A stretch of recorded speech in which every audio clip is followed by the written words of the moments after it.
D, wait for it, delightful. Check out the name tag. You're in my world now, Grandma. What's up, nerds, and welcome to my week in review, where I come to you every Sunday with 3 entertainment stories that I personally find interesting, and then we discuss them down below. Now, also down below, you can find the articles that I read to bring you this video, and you can read them for yourself, or you can just watch this video, or I'm going to break them all down for you. Before I get started, I just want to say that if you like what I do here and you enjoy independent content here on YouTube, please consider subscribing to my channel. YouTube is always changing up their algorithm, and small channels like mine, we just keep getting shoved to the back of the line. So please ask that you like, share, and subscribe, and I thank you in advance.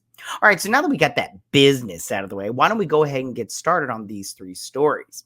So for my first story this week, all right, you guys. So it looks like Denzel Washington this past week came out with some exciting news. All right. So he was doing one of those, one of those morning talk shows. I believe it was like Good Morning Australia or some crap like that.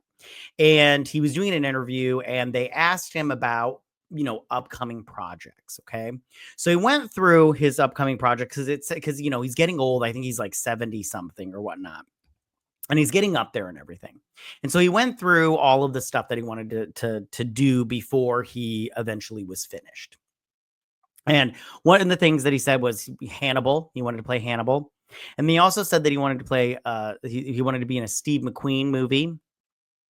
He also said that he wanted to play King Lear and Othello. Now, he said he played Othello when he first started out and everything. And he said something about how he wanted to be, his last one is he wanted to be Othello for maybe his last project. So I thought that was interesting. Like, he started with Othello and ended with Othello.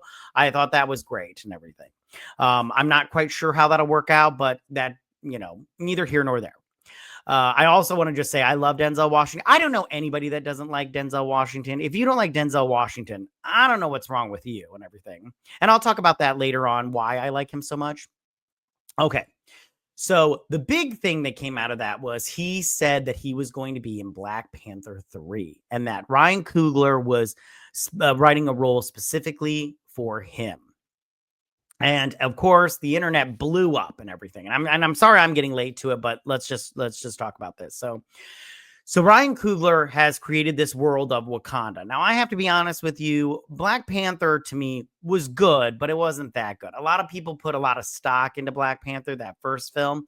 And me, I just go, listen, I don't think it's a bad film. The third act is a little iffy to me, but I don't think it's the best film. But it made $1 billion, so you have to give, credit where credit is due.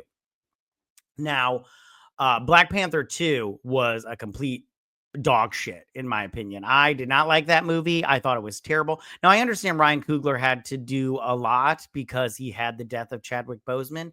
And I do think that not recasting Black Panther T'Challa was a misstep on Marvel's part. I understand that they wanted to be respectful to Chadwick Boseman, but I have always had the opinion that just because you play a character does not mean that you own that character and you're the only one that can play that character.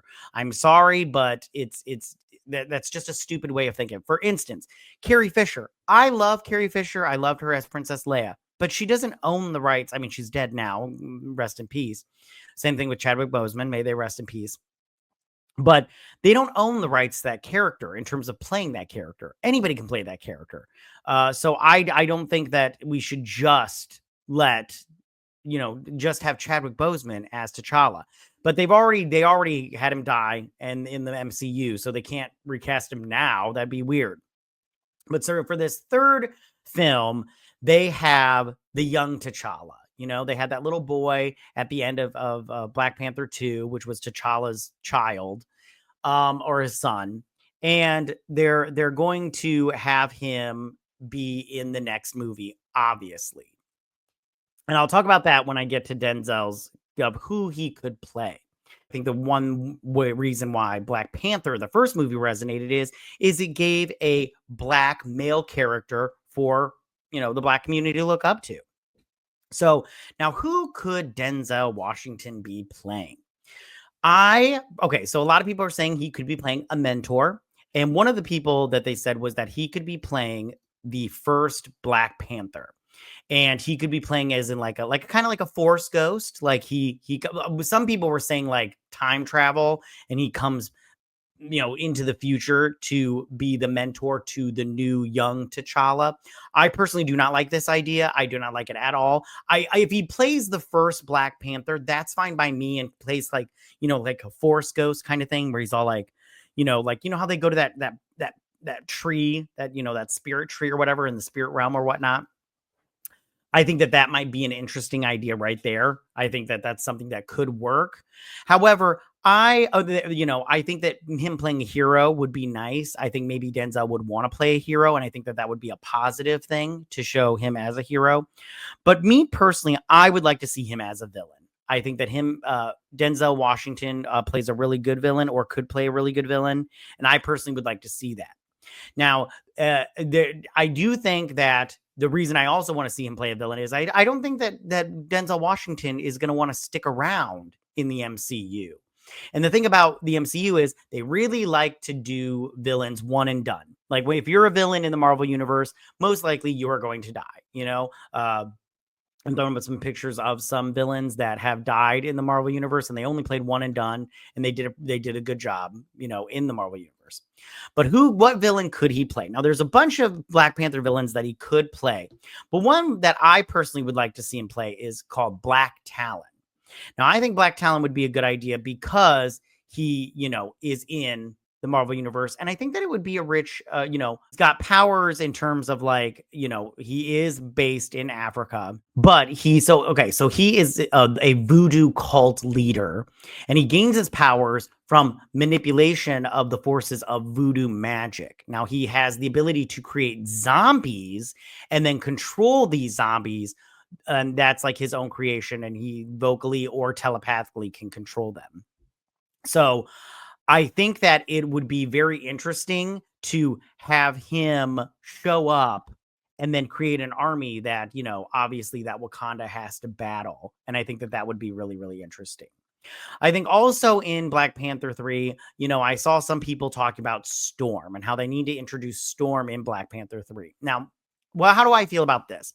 First off, I do not think that Ryan Coogler, a lot of people want to give him a lot of credit. And let me just tell you right now, I don't think Ryan Coogler is as great a scriptwriter as everybody wants to give him credit for. I mean, the man can't even write a check, let alone a movie script. So I do not understand why everybody they just put him on a pedestal, and I do not understand it.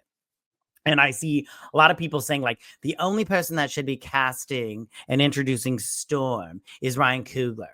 And I just go, no, thank you. Now, Storm will be introduced in What If season 3, the final season of What If, and she'll be Thor Storm. She's got Mjorn and everything, so she will be introduced there, and I think she looks great there. The voice actress that does her on X-Men and X-Men 97, she's voicing her there, and I think that that's a good choice. But who they cast, I don't know. I don't care as long as they just if they don't do the mutants and the X-Men right, I will be upset about that. Now, I think that as far as Denzel Washington being in these movies, I do think it's a good idea. I mean, there's so many iconic Black actors, but Denzel Washington is like top tier and everything. Like I said before, I love Denzel Washington. If you don't love Denzel Washington, there's something wrong with that's a character flaw, and I can't help you there. But I think that one thing that I think that really resonates with him, and I really like him, is that he's just a family man. I think that he really I think that he is a man of God, and I do respect that. I think that he's somebody that just really, I think that he has principles that I personally resonate with, and I like to see that, especially in such a strong male figure, not just a Black man, but as a man in general. I think that he is very, just somebody that anybody can look up to. I think he's respectful. I think that he is respected. And I just think that overall, he is just a great guy. I think he's talented. I think he's a good role model for young boys in general. And I think he's a great mentor. One thing that I think is really great is just that, like Chadwick Boseman, he paid for acting schools for him. And he, was trying to, build him up before he tragically passed away. Also, a story that came out that was really great was, and I think that he paid for Powell, his acting school too. I can't remember whatnot, but he's just been such a great guy in terms of the acting community in Hollywood, and I think a great role model. So I think putting him in Black Panther 3 is a great idea. But if you have any suggestions of who he should play, throw them in the comment section down below. All right, you guys. So that was my first story of the week. So for my second story of the week, all right, you guys. So the thing about this story that I find so interesting is just like how the Harry Potter series is really coming together. And I have a video about how J.K. Rowling is a part of it also, but we'll talk about that some other time. So now I want to talk about this story because this came out earlier this week.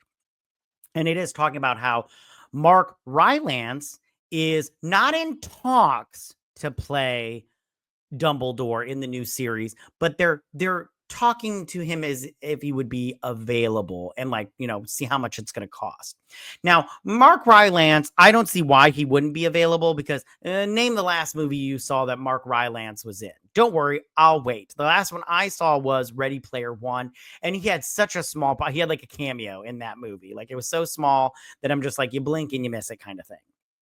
And the thing they're doing is they really need a level of commitment for this TV show because they've said it's probably going to be about 10 years and they're going to film 7 seasons, a season for every book. I have a feeling they're going to do 8 seasons. That last season is going to be the last book split into 2 seasons, but they might not need to do that because all these books are very hefty. Well, the first 3 are kind of smaller, but once you get to book 4, they start getting real thick. You know what I'm saying? That's what she said. So I think that, they're looking to him to really put in the commitment. Like they need to be like, hey, we need you to sign on for 10 years, 7 seasons. And that's a really big commitment for any actor, because that's what the actors from the original movie series had to do was they were like, listen, and I think they signed the trio, they signed them on for the first 4 movies, I believe. Then after that, they had to renegotiate their contracts, which was good for them. Now, a lot of people I see online were talking about how Dumbledore is a representation of the LGBT community. Now, I just want to say right now, that was something that came out after the books were all said and done, the fact that Dumbledore was gay. And they did kind of explore it in the Fantastic Beasts franchise. And I don't have a problem with this, but I don't think that this should be the main focal point of the series because it wasn't a focal point of the books. I think that, and I'll talk about that in just a minute, but I don't think that the focal point should be on like Dumbledore and his relationship with Gellert Grindelwald, because you really didn't get that from the books. And I don't think they need to focus on it here. I do think that they should have focused that on the Wizarding, on the Fantastic Beasts franchise. That's where they really should have put their focus on, not Newt Scamander. I mean, let's be honest. Nobody cares about Newt Scamander. So the Wizarding World IP for Warner Brothers is huge. There's no way they're getting rid of it. There's no way they're changing it. They're keeping that shit around. They've got the parks, which they're expanding with that new world that they're going to do, and they're making that Umbridge ride because they're adding on to the Wizarding World of Harry Potter. They're adding on the Ministry of Magic, the British one, which looks fantastic. Can't wait to go. And then they also have the video games. Hogwarts Legacy was I believe the biggest video game for that company. Sorry, I'm not into video games, but I am going to buy Legacy now. But that was the biggest game of the year for them. I want to say it was the biggest game of the year, but I honestly don't know that. So please don't get mad at me. And then they're so big that they're going to do a Hogwarts Legacy 2. And so I'm definitely excited for that. Now, the biggest problem with this, in terms of a lot of people freaking out, is J.K. Rowling. Now, a lot of people are all mad at her because of her comments about the trans community and all that stuff. Now, I just want to say right now that if you've ever watched this channel and you've seen any of my videos covering anything J.K. Rowling, then you know that I personally am on her side. Okay, I am on her side with the whole situation that she has stated online. I think J.K. Rowling has done nothing wrong. And I think that J.K. Rowling is doing a service to women right now and standing up against stuff that is completely erasing the existence of women. I think a lot of people think that she is somehow not a feminist. And I think that that's wrong. When I think of a feminist, at least the true sense of the word or the healthy sense of the word, I think of someone like J.K. Rowling. And that is why I stand with J.K. Rowling. I'm sorry, but if a lot of people want to give her a lot of crap, but I don't think she said anything wrong. And I mean, like, I'm not going to get into all of it too much, but I do think that I am on her side with this whole situation, and she is involved in this show. I'll leave a link to the other video to that. Now, the series remake, they are going to be doing, each season is one book. And now they had to condense the books down to a 2-hour movie pretty much in each movie. And it did take out a lot of stuff. And these shows are going to be giving each season one book, being able to capture more of the nuances of the book that they didn't get to do in the movies. For instance, I'll bring up season 1 will be book 1. In the first movie, The Sorcerer's Stone or Philosopher's Stone, if you're in Britain, they took out a character named Peeves. Now he's a poltergeist in the castle, and he creates a lot of mayhem because he's naughty. But they took that character out because they just didn't have time. They didn't have time to go through that nonsense. And and I get it. I totally get it. Like when Harry Potter goes to the Mirror of Erised at the end of the book 1 / the movie, they didn't do all of the trials that he had to do to get to that Mirror of Erised where he faces off against Voldemort at the end. And I think and they're going to add all that crap back in there, and I think it's great. So here, real quick, here's a look at what he could look like. Somebody did this little image of him, and I think he looks great there too. I'm personally all in on this. I think it sounds great. I don't know about Mark Rylance being Dumbledore. I'll have to see if he gets cast and if he does a good job. But so far, I think this series is really coming together, and I am 100% on board with this. All right, you guys. So that was my second story of the week. So for my third and final story this week. All right, you guys. So it looks like Guy Ritchie's next movie is coming together, and he's cast 3 actors in it who I personally enjoy all 3 of them. But the movie is called Wife and Dog. Which is a very interesting title. What are you going to do and everything? So who has he cast right now? So he has cast Benedict Cumberbatch and Rosamund Pike, who both of them are Oscar nominees. They've been nominated, but they didn't win. Bummer. And then he's also cast Anthony Hopkins, who has won an Oscar twice. Good for him. And they've all been cast in his new movie. Now, what is this movie about? Well, we don't know because the plot details they're keeping them close to the chest or vest, whatever that saying goes. I'm not quite sure. But they have described it as a return to the colorful, backstabbing world of British autocracy that Ritchie explored in the Gentleman film and the TV series. Now, I didn't see the TV show, but I've heard it's really good. But I did see The Gentleman, the movie, and I loved it. I thought it was great. I thought that movie I thought it was very good. I think that it really, I don't know, it kind of captures like a British lifestyle that us in America, we really don't get to see, and I really enjoyed it. So if it's a return to that kind of style, I think it's going to be great.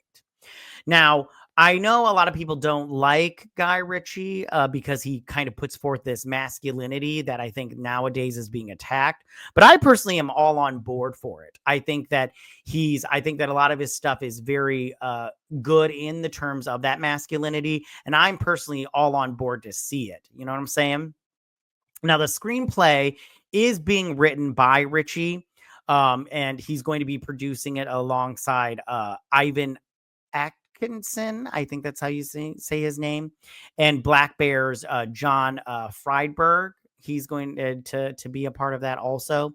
So I think that this team is coming together in terms of this movie, and I think that it's really, really great. Now, I didn't like Guy Ritchie's Aladdin movie. That movie sucked balls. It was terrible, but that has neither here nor there. I think he just did that so he could say, like, look, I did a Disney movie. I can play the game too.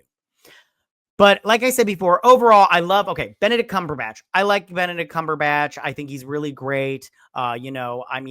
He's Doctor Strange, and good for him. Rosamund Pike is my favorite part of this casting. I love Rosamund Pike. I'll watch anything that woman is in. She's just fantastic, and she's so hot. You know what I'm saying? Very hot and Gone Girl. Even though she plays a complete psycho in that movie, but I just love her, so I'm all on board. And then of course Anthony Hopkins. He's a classic. He's great. I love him. He's really, really great. And I can't wait. I just can't wait to see this overall. I think it sounds really interesting. Plus, I love British culture. I think that when you get to that, like, obviously I'm from America, but anytime I see British culture, it's just like it's British culture. There's just no other kind of culture like it. So it's just great to see that kind of thing. So we'll see how this movie comes together. All right, you guys. So those are my 3 stories this week. Tell me, what do you guys think about all of this? So tell me, what do you guys think about Denzel Washington joining Black Panther 3? Do you think this is great? Do you think this is not so great? What do you think about all of this? What character do you think he's going to be? Do you think it's going to be a new character, a character from the comic books? Do you want him to play a villain, a mentor, or whatnot? But tell me what you guys think about that, and tell me all your predictions. I want to hear all of it. I think it's going to be great. Also, tell me, how do you guys feel about Mark Rylance being eyed to play Dumbledore in this new Harry Potter TV series? Now, do you think the TV series is a good idea, or do you think it's just like, we've already seen these stories before, we don't need to see again? Me, I'm all on board. I love Harry Potter. It's my number 1 jam. I want to see everything Harry Potter. I have no, I want to see the rest of those Fantastic Beasts movies, even though they're not going to make any more, but I want to see the last 2. But I'm interested to see if Mark Rylance gets the role and what he'll do with it. And then finally, also tell me, guys, how do you guys feel about this movie, Wife and Dog, being done by Guy Ritchie, and all these 3 actors that they've cast in it? Do you like Guy Ritchie movies? Do you like Guy Ritchie as a writer / director? I think he's fine. I like a lot of his stuff. I don't like it when he does like when he did that Robin Hood movie. I didn't like that movie. I didn't like his Aladdin movie. But when he does this British culture stuff, I do like it a lot. When he does that kind of stuff, it's always fun. But all that other nonsense is fanciful stuff with all the flying and the magic and stuff. Not interested. But I am interested in this movie just because, this cast alone, I'm just like, you've piqued my interest, Guy Ritchie. But yeah, that's all I got for you guys this week. Tell me what you guys think about all of this. You can go ahead and leave all your comments in that section down below. If you like this video, go and hit that like button. I won't mind. If you're new to my channel, please hit that subscribe button. I'd greatly appreciate it. And I will see you guys on my next week in review. You guys have a good week. Bye. Hey nerds, if you like this video, go ahead and click that geek what icon and subscribe. And if you like this video, go ahead and join me every Sunday with my week in review.